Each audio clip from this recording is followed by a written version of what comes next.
Salmo 40, versículo 1. Acharam? Diz assim a palavra de Deus: esperei com paciência no Senhor, e Ele se inclinou para mim e ouviu o meu clamor. Amém?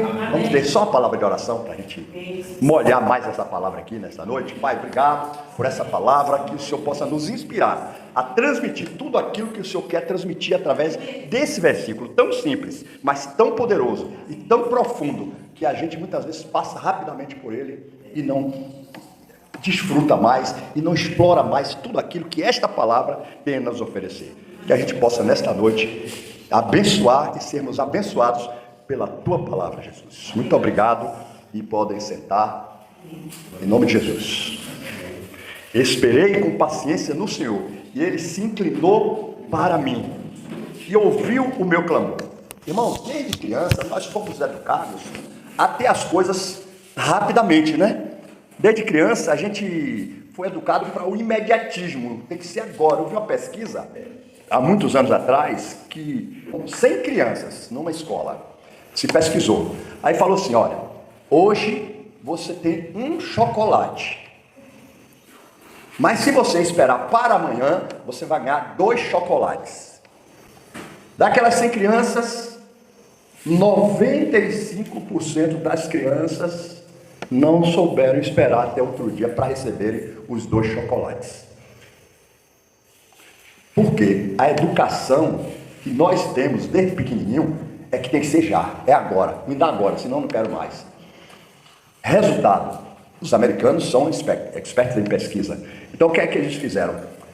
20 ou 30 anos depois, eles foram verificar o cadastro dessas 95 e das 5 crianças, como é que elas estavam na sociedade. Dessas 95 crianças que não souberam esperar para outro dia receberem 2 chocolates, 95% dessas crianças ou já estavam nas drogas, ou desempregadas, ou presas, todas com a vida destruída. E aqueles 5 que esperaram, 95% deles eram pessoas altamente bem-sucedidas, porque aprenderam a esperar. E é tão simples, né? Você espera para amanhã para receber 2? Não, eu quero ver logo hoje. Mas o salmista está dizendo aqui: esperei com paciência no Senhor, e Ele se inclinou para mim e ouviu o meu clamor. Todo mundo quer resposta rápida, os problemas resolvidos já. Meu nome é já. O resultado, como se fosse caldo de cana. Caldo de cana não precisa nem botar açúcar, né? Alguém bota açúcar no caldo de cana? Bate no liquidificador para beber antes? Não, bateu, passou, está pronto. Não é assim com o Senhor. Esse salmo, o salmista está ensinando aqui um comportamento diferente do imediatismo. E eu quero trazer 5 pontos aqui, que essa passagem aqui, em um versículo apenas, traz bem rapidamente. Primeiro ponto é paciência. Esperei com paciência. Então, com essa palavra, o salmista, ele não quis dizer que tinha que cruzar os braços. Eu tenho paciência, vou cruzar os braços, vou deitar, vou esperar. Não é assim que se espera no Senhor.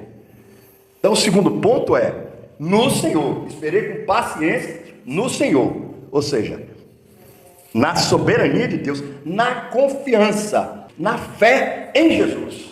Você crê nele, você crê, confia mesmo nele, então você não vai esperar passivamente, você vai esperar no Senhor. Uma fé inabalável em quem? Nas circunstâncias? Não, no Senhor. Amém. Então essa espera é uma espera ativa, não é uma espera passiva. Aí eu vou esperar, Deus vai fazer. Não, é uma espera ativa, não é passiva. Esperei com paciência no Senhor.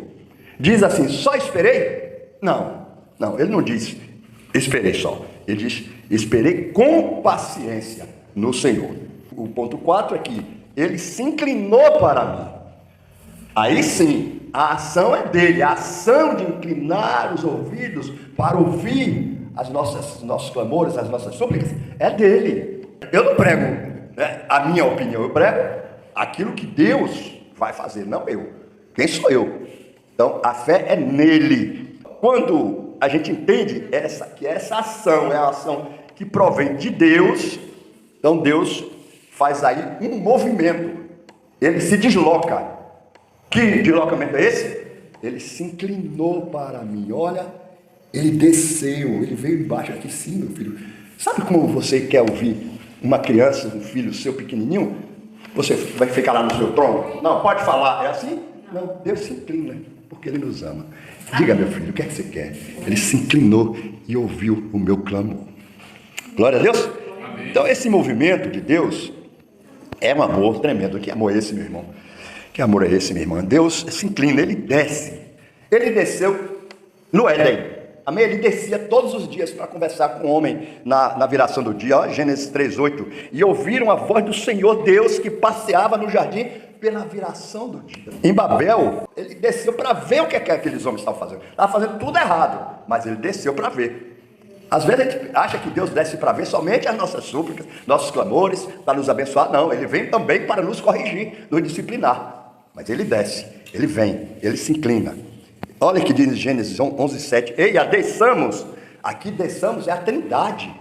Confundamos ali a sua língua para que ele não entenda a língua um do outro. Espalhou todo aquele povo que estava querendo fazer uma torre para chegar ao céu sem Deus, com os esforços próprios. Então Deus desceu ali para corrigir esses homens. Em Gênesis 18, só vou citar alguns versículos. Versículo 1. Depois apareceu-lhe o Senhor nos carvalhais de Manre, estando ele assentado à porta da tenda, assim perto do meio-dia, né? Veio, desceu para falar com Abraão. No Egito, Êxodo 23, e aconteceu, depois de muitos desses dias, que morrendo o rei do Egito, e que os filhos de Israel suspiraram, clamaram por causa da servidão, estavam escravizando, o faraó escravizando, e eles clamaram, e o seu clamor subiu a Deus, por causa da sua servidão, por causa da escravatura, que eles estavam escravizando, aqueles hebreus. No verso 24, e ouviu Deus o seu gemido, e lembrou-se Deus do seu concerto com Abraão, do seu acordo, da palavra que ele tinha empenhado com Abraão, com Isaac e com Jacó.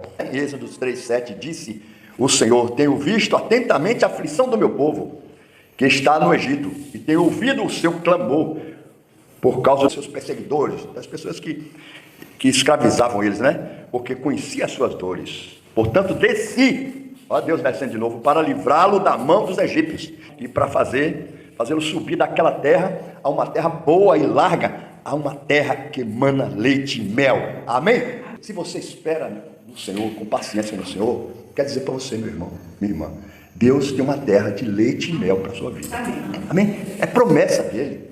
Creia nisso. Sabe, irmão, se a gente não tivesse uma fé, uma confiança na fidelidade do Senhor, a gente esmurece. Se a gente não tiver certeza de que nós seremos recompensados por esperar, por ter paciência, por seguir ao Senhor com alegria, nós não vamos muito longe. Nós só estamos aqui porque nós cremos nas promessas do Senhor, de um Deus fiel. Mais uma vez, em Belém, ele desceu, né? João 1,14, e o verbo se fez carne e habitou entre nós. Ele desceu mais uma vez, e nós vimos a sua glória como a glória do unigênito do Pai, cheio de graça e de verdade. João 3,13, ora, ninguém subiu ao céu, senão o que desceu do céu, o Filho do Homem que está no céu. Atos 1,8, ele diz: mas recebereis poder, virtudes do Espírito Santo que há de vir sobre vocês, e vocês serão minhas testemunhas, tanto em Jerusalém, como em toda a Judéia e Samaria, até os confins da terra. E quando Jesus dizia isso, eles viram Jesus, ele foi elevado às alturas, e uma nuvem o recebeu, ocultando aos seus olhos. E estando com os olhos fitos no céu enquanto ele subia, junto dele se puseram dois varões, dois anjos vestidos de branco, os quais lhe disseram: varões galileus, por que estáis olhando para o céu? Esse Jesus que dentre vós foi recebido em cima no céu, há de vir, assim como para o céu o vistes ir. Amém? Ele subiu, porque tinha descido, mas ele vai descer de novo, ele ainda vai voltar, Jesus vai voltar. O quinto ponto, ele ouviu o meu clamor. Esperei com paciência no Senhor, não foi assim? Ele se inclinou para mim e ouviu o meu clamor. Então, ele te ama, ele está ligado com a gente. Ele está atento. Jesus não está assim, distraído. Não precisa você se preocupar que Jesus não é distraído como a gente. Ele está ligado mesmo com a gente. Ele ouve, ele sabe. Ele ouviu. A paciência do salmista não foi em vão. Então, sua paciência, não sei o que é que você está esperando, não sei o que é que você está, pelo que você está clamando, mas tenha certeza, se você espera com paciência no Senhor, a sua espera não é em vão, não será em vão. Vai ser em vão se você não souber esperar. Sabe por quê? Porque ele está calado. Amém? Amém. Jesus, ele está no silêncio. O Senhor está no silêncio. Mas é porque está preparando o melhor de Deus para a sua vida. Amém. Amém? Eu não sou o dono do tempo. Você não é o dono do tempo. Ele sabe o tempo certo dele.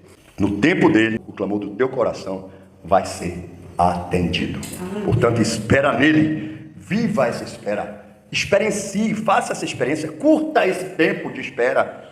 Viva com ele. Caminhe com ele. Não desperdice esse tempo que você está esperando, com murmuração, com queixa, e se reclamando, se queixando de um de outro. Não faça isso. Você está gastando o melhor de Deus que Deus te deu. É um tempo de espera com paciência, para que você possa ter realmente um resultado que você deseja. Ele ser o que ser os planos que tenho para vocês.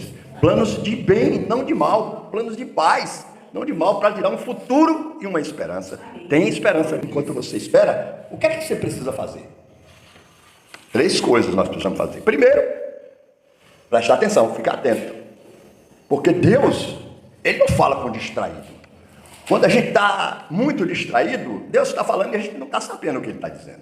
Ele está dando a resposta, dando a orientação, tudo que você precisa saber, a direção dele, né, a orientação e a instrução. Nós precisamos ficar atentos. Então, 3 coisas. Primeiro, diga assim, ficar atento. Segundo, diga assim, dá lugar. Dê lugar, irmãos. Ele quer trabalhar o seu caráter, ele quer alinhar o seu coração com o dele, para que nós ficamos cada vez mais parecidos com ele. É isso que ele deseja. E o terceiro ponto que eu quero trazer aqui, que a gente precisa fazer, que é o último, assim, é o terceiro, mas é o mais importante, eu acho, que é depender dele, ser um adorador que vive em função dele. Tem muita gente que vive em função do marido, dos filhos, da esposa, vive em função de seus projetos.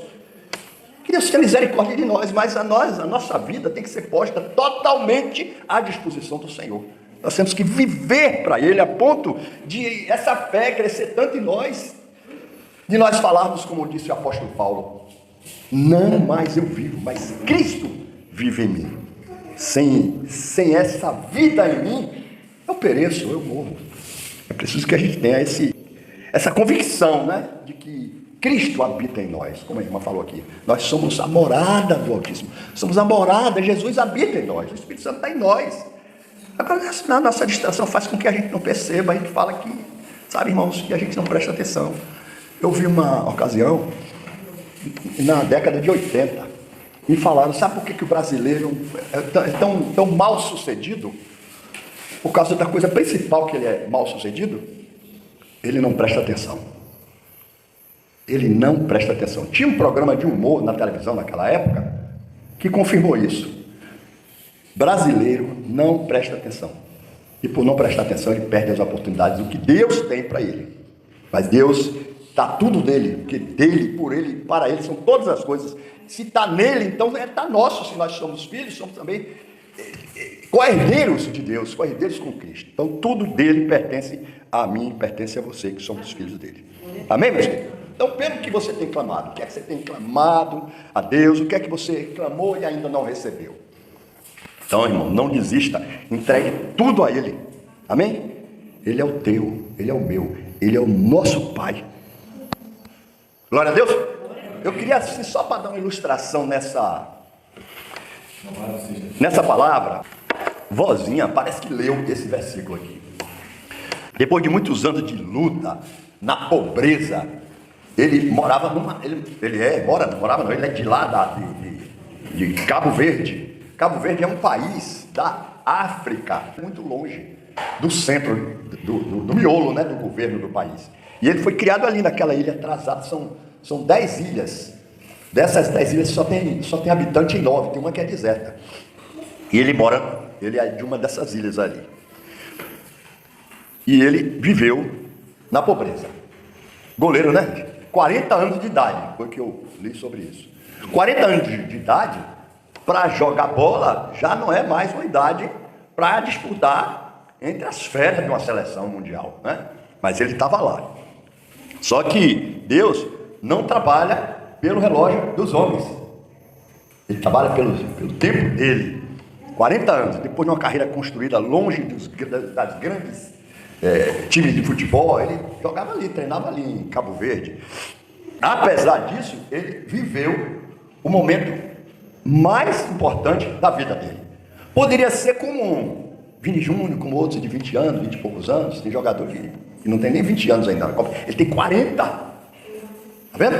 Quanto tempo vozinha esperou no Senhor com paciência para que Deus inclinasse os ouvidos e abençoasse ele. Porque essa força, essa competência é graça de Deus. Não vem de nós. Tudo que nós temos vem de Deus, a nossa inteligência, a nossa capacidade, nossa força, nossa competência, nossa capacidade de planejar, de jogar bola ou não. Para qualquer coisa, é Deus que dá a graça. Então, queridos, ele se tornou um herói, né, contra a Espanha, uma favorita. Eu estava vendo, acho que foi 2-2, só tomou gol contra a Espanha, os outros dois foi unânime. Então chamou a atenção do mundo inteiro. Um cara de uma ilhazinha lá nos confins da África, e ninguém dava nada por isso. Ele precisou ser paciente, mas ele não foi inativo. Durante todo esse tempo, ele estava no Senhor, se preparando, treinando, com paciência, por causa da esperança em quem ele estava confiando.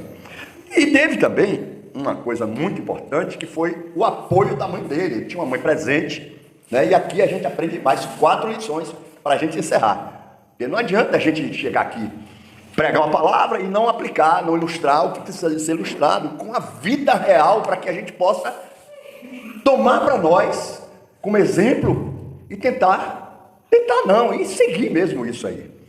Primeira coisa, a vocação dele. A vocação dele não dependeu de fama. A fama dele agora. Quem ouviu falar num goleiro chamado Vozinho? O goleiro já é uma posição desprestigiada, né? Vozinha. Diz que ele chamava a avó dele de Vozinha, que me dá uma bolacha, Vozinha, e ficou esse nome Vozinha.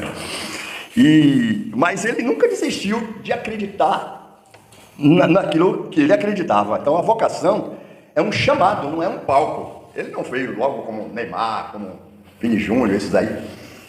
Não veio. Ele confiou no Senhor. Ele não viu nada. Ele não estava vendo nada. Mas depois ele foi contemplado com essa vocação, né? Por quê? Ele foi fiel durante todo esse tempo. E fidelidade nem sempre é recompensada logo. Estou falando isso porque muitas vezes você pensa: mas eu sou um crente fiel, eu dizimo, eu estou sempre direito. Espera no Senhor. Ele vai ouvir no tempo dele, não é no seu tempo. Espera nele. Porque a fidelidade será recompensada, mas não é no nosso tempo. Amém. Nem sempre é para logo. A segunda coisa é o propósito. O propósito é maior do que a idade. Eu vou fazer 75 anos, mas eu creio no propósito de Deus para a minha vida. Mas você já está um velho. Deus tem propósito na minha vida, não importa. Amém? Não importa qual é a sua idade, se você é menino, se é novo, se é mais ou menos. Deus tem um propósito com cada um de nós. Por isso que nós estamos aqui. Tá certo? Muitos acreditam que os anos passam, as oportunidades ficam para trás. Não, as oportunidades não vão acabar. Você pode gastar até o tempo que você se distraiu, não prestou atenção a uma oportunidade, mas ela vem. Glória a Deus. Então a história de Vozinha mostra que o propósito de Deus não tem prazo de validade. Então se você está esperando no Senhor, Deus tem propósito com você, só vai valer até tanto. Não é isso não. Não tem prazo de validade. Deus não tem essa coisa com ele não. Amém? Tem uma música que fala assim: Deus não tem prazo de validade. Não tem isso? Eu não sei como é não, mas eu já ouvi isso aí. E a terceira coisa é a perseverança, né? A perseverança é que produz frutos. Foram décadas de disciplina, de treinamento, de esperar ali no Senhor, de constância. Ele ficou lá sentado esperando? Não, ele ficou no Senhor, que é isso, no movimento. O varão do movimento estava ali com ele, andando com Jesus, né? E constância, tudo isso preparou Vozinha para o momento que o mundo, afinal, conhecesse ele, que ele tivesse resultado. Então, grandes conquistas são construídas não na fama, mas no anonimato. Ninguém sabe quando vem a gente surge. Isso é que o O salmista está falando aqui. Esperei, a experiência de Paulo, né? Esperei com paciência no Senhor. Ninguém ouviu, mas ele estava lá ligado, ouvindo o meu clamor. E no momento certo, ele se inclinou para mim e me respondeu. E a quarta e última coisa que eu quero trazer aqui é o aspecto da honra. Então, quem honra, revela a grandeza de caráter. A pessoa que não honra, como esse vozinha honrou a mãe dele, ele lá, eu não vi, mas eu soube que foi assim, que ele honrou a mãe, minha mãe me ensinou. Rapaz, que bênção, né? Ele naquele momento, ele podia esquecer, né, da mãe e lembrar da fama, da multidão aplaudindo ele, da vitória, mas não, ele honrou a mãe dele. Então, mesmo diante da maior conquista, vozinha fez questão de destacar a importância da mãe dele. E esse princípio da honra é super importante, porque é o primeiro mandamento com promessa. Honrar pai e mãe, honrar seus pastores, honrar seus líderes. Nós precisamos honrar os líderes da igreja. Amém? É uma coisa que eu faço questão de ensinar aqui, é a honra para as pessoas que estão aqui dirigindo esse trabalho. Glória a Deus! Então, meus irmãos, a honra continua sendo uma das marcas mais belas do caráter humano. Então a história de vozinha serve para lembrar que Deus não esquece de quem é fiel ao seu chamado. Amém? O sucesso pode demorar, os aplausos podem nem vir, não é assim? Ou pode levar muitos anos para chegar, como chegou para a vozinha aqui. Mas quem persevera, quem espera no Senhor, ativamente no Senhor, a recompensa virá. Amém? Vamos ficar de pé, vamos orar e concluir essa palavra.